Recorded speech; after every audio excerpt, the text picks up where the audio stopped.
Some say that going underwater is like stepping into another world, a place filled with beauty and sometimes danger. Few know this world better than Sean Gregg. Sean is a commercial deep-sea diver who lives in Pago Pago, a city in American Samoa lying halfway between Hawaii and New Zealand. Sean has called the depths of the southern Pacific Ocean his home for more than 20 years. Few divers go more than 40 meters underwater, but for deep-sea divers, sinking to depths greater than 40 meters is part of a day's work. Deep diving was a normal part of Sean Gregg's life. But with each dive, Sean was at risk for one of the biggest dangers in diving: decompression sickness, commonly known as the bends. You actually don't know what you're doing. You think you're doing something, but your movements are a lot slower, and it really affects your mind on how you perform underwater. Slower movement and confusion are not the only concerns. If left untreated, the gas bubbles that build up in a diver's body and cause decompression sickness can lead to nerve damage and sometimes even death. After years of diving, Sean had a serious bout with the bends. Although he has since recovered, he learned the hard way about the dangers of decompression sickness and how having years of diving experience is no guarantee that a diver will be able to avoid this serious condition. What is one serious illness that can result from the buildup of nitrogen gas in a diver's body?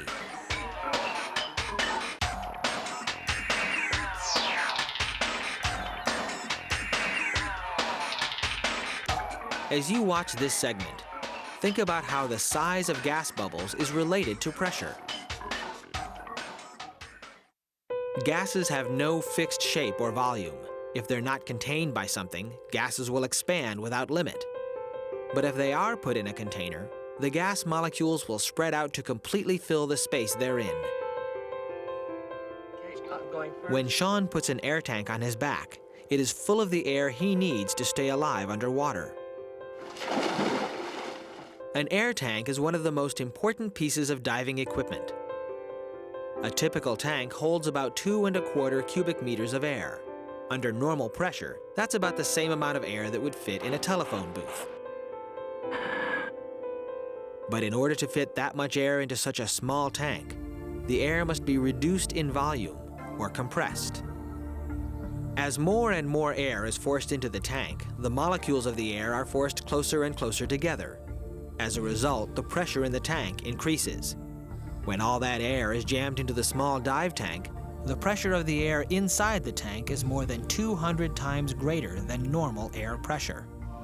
But despite this increased pressure, the air inside most types of dive tanks still has the same mixture of gases as the air you're breathing right now, about 21% oxygen and 78% nitrogen. As you go deeper in water, the pressure pushing on your body by the water increases. Normal air pressure at sea level is about 100 kilopascals. At a depth of 10 meters, water pressure is 200 kilopascals, or twice the pressure of air at sea level. By the time a deep-sea diver reaches 100 meters, the water pressure on the diver's body is 10 times normal air pressure.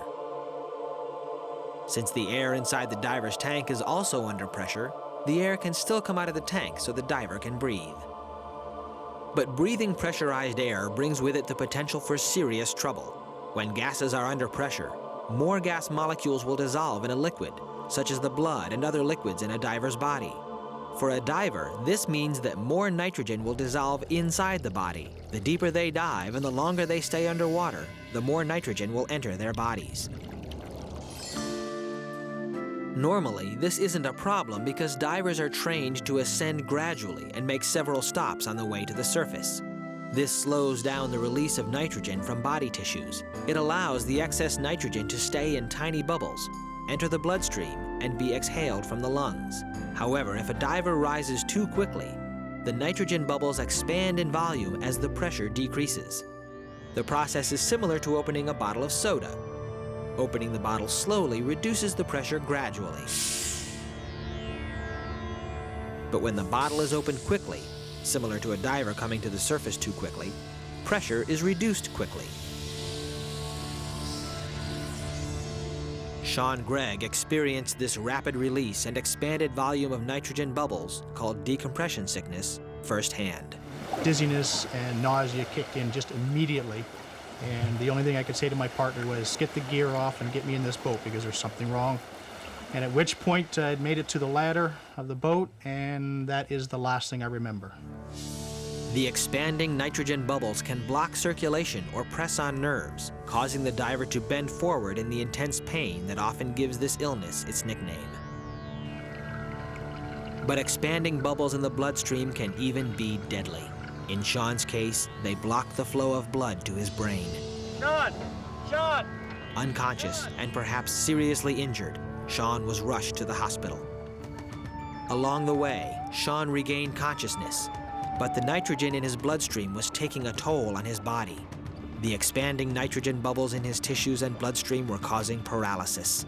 Here you are, you've diving all your life and no big problems, and all of a sudden one day you do everything right, but you're now going to be in a wheelchair. Sean faced never being able to walk again, unless doctors could find a way to get the nitrogen bubbles safely out of his body. His only hope lay in New Zealand, an island country about 3,000 kilometers away. John Duncan is a dive medicine doctor at a hospital in Auckland, New Zealand. He uses a hyperbaric chamber, an enclosure that can simulate the higher than normal pressure found underwater, to teach trainee divers about the effects of nitrogen on the body.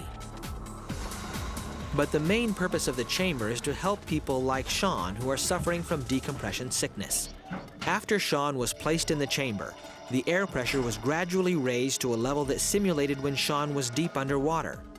The increased pressure inside of the chamber caused the nitrogen gas bubbles to reduce in volume and dissolve back into his bloodstream and body tissues.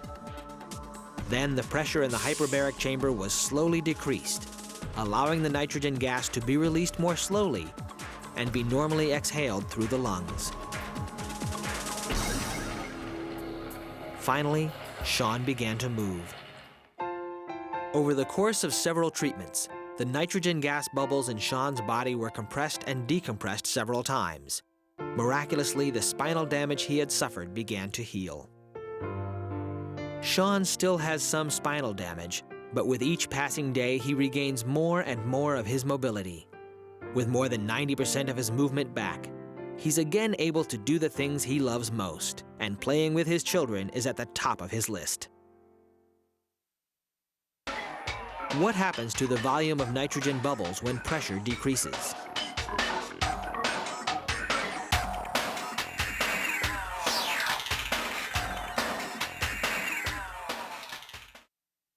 Deep-sea divers depend on the air carried inside of their tanks to keep breathing while underwater.